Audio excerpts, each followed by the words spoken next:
इस बीच जिस नेटो का सदस्य बनने के लिए यूक्रेन की रूस से जंग छिड़ गई, उस नेटो ने ही यूक्रेन को अपना जमीन का टुकड़ा पुतिन के नाम करने की सलाह दे डाली। एक दिन पहले नेटो के सेक्रेटरी जनरल के चीफ ऑफ स्टाफ ने बयान दिया कि यूक्रेन अपनी कुछ जमीन रूस को देकर न सिर्फ जंग खत्म कर सकता है बल्कि वो नेटो का सदस्य भी बन सकता है। नेटो के बड़े अधिकारी के मुंह से ऐसी बात सुनकर यूक्रेन नेटो पर बरस पड़ा। और यूक्रेन के राष्ट्रपति व्लादिमीर ज़ेलेंस्की के राजनीतिक सलाहकार ने नेटो के सेक्रेटरी जनरल के चीफ ऑफ स्टाफ के सुझाव को एकदम बेतुका बता दिया। उन्होंने ट्वीट कर सरेआम नेटो अधिकारी को आड़े हाथ लिया और पूछा कि नेटो अपना सदस्य बनाने के लिए यूक्रेन को रूस के साथ ये कैसी बेहूदी सौदेबाजी करने के लिए कह रहा है। पिछले साल लड़ाई छिड़ने के बाद से रूस यूक्रेन के कई हिस्सों पर कब्जा कर चुका है और यूक्रेन अपनी एक एक इंच जमीन को रूस से छीनने की कसम खाकर बैठा है। इसलिए उसने रूस की सेना के खिलाफ पलटवार शुरू किया है। ऐसे में जब नेटो के अधिकारी ने ही यूक्रेन को अपनी जमीन छोड़ने को कह दिया तो यूक्रेन गुस्से से फट पड़ा।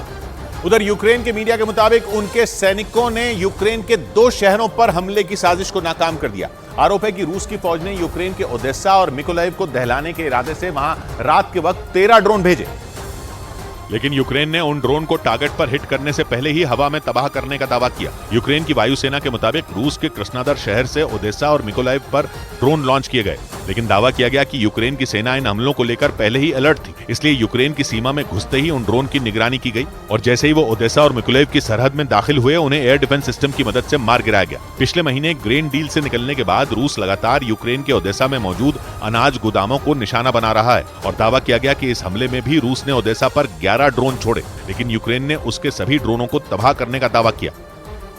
उधर रूस ने दावा किया कि यूक्रेन के पास हथियारों और सैनिकों की कमी हो गई। जंग की शुरुआत से ही कई पश्चिमी देश यूक्रेन को लगातार हथियारों की मदद भेज रहे हैं, लेकिन रूस के मुताबिक उसके बावजूद यूक्रेन की फौज के पास हथियारों की कमी हो गई। हालांकि रूस ने यह माना कि यूक्रेन के सैनिकों ने उसके कब्जे वाले इलाकों को छुड़ाने के लिए पूरी ताकत झोंक दी। बताया गया कि यूक्रेन सैनिकों और मिसाइलों की कमी से परेशान हो गया। रूस और यूक्रेन की फौज करीब 1.5 साल से एक दूसरे पर भीषण हमले कर रही है, लेकिन अभी तक जंग किसी नतीजे पर नहीं पहुंच सकी। यूक्रेन पश्चिमी देशों के हथियारों से रूसी सेना से मुकाबला कर रहा है, लेकिन अगर रूस के दावे में सच्चाई है तो आने वाले दिनों में यूक्रेन को भारी नुकसान उठाना पड़ सकता है।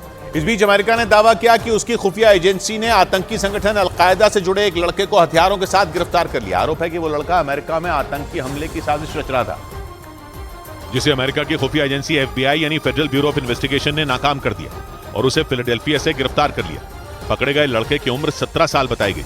उसके पास से FBI ने कई बंदूकें और विस्फोटक बरामद किए। इसके साथ ही उसके पास से कई ऐसी चीजें मिली जिनका इस्तेमाल हथियार और बम बनाने में किया जाता है। FBI के मुताबिक पकड़े गए लड़के के तार आतंकी संगठन अल-कायदा से जुड़े हैं और वो अमेरिका में एक बड़े आतंकी हमले को अंजाम देने की फिराक में था।